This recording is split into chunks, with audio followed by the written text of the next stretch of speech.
Letter of Introduction. When I was in school, I learned a lot about the men we call the Founding Fathers: George Washington, Thomas Jefferson, Benjamin Franklin, and others. But aside from a story about Martha Washington spending a freezing winter at Valley Forge with the American Army during the Revolutionary War, I don't remember ever being taught anything about the women who lived at the time of the 13 American colonies decided to break from Britain and build a country.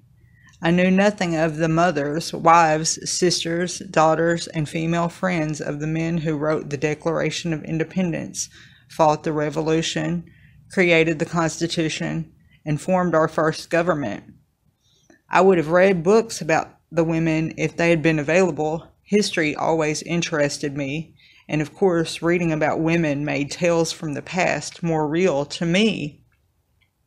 My interest in history led me to a job as a news reporter writing about politics and government.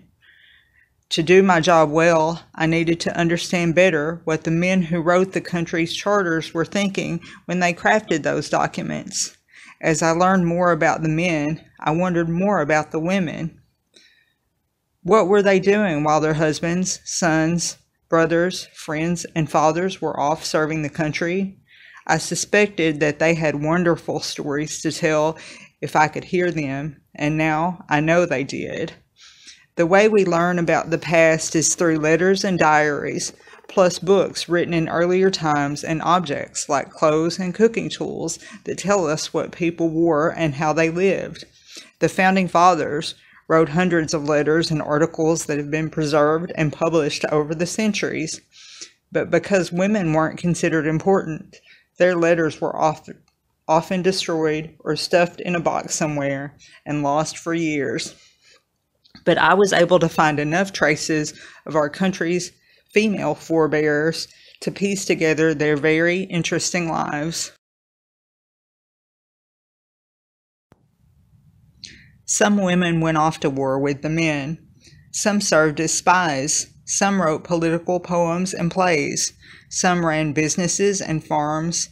Many lived very difficult lives as the men were gone for months, sometimes years at a time. The 8 long years of the Revolutionary War required many women to show incredible bravery in the face of danger to themselves and their children. By keeping everything together on the home front, the women made it possible for the men to go off to battle or to Congress or on diplomatic missions. Without the women doing what they did, it would have been very difficult for the men to found a nation. That's why I call them the Founding Mothers, and I know you will enjoy getting to know them. These women were feisty and funny and flirty, and they were great patriots, completely devoted to the American cause. As the British General Lord Cornwallis wrote during the war, "We may destroy all the men in America, and we shall still have all we can do to defeat the women." Signed, Cokie Roberts.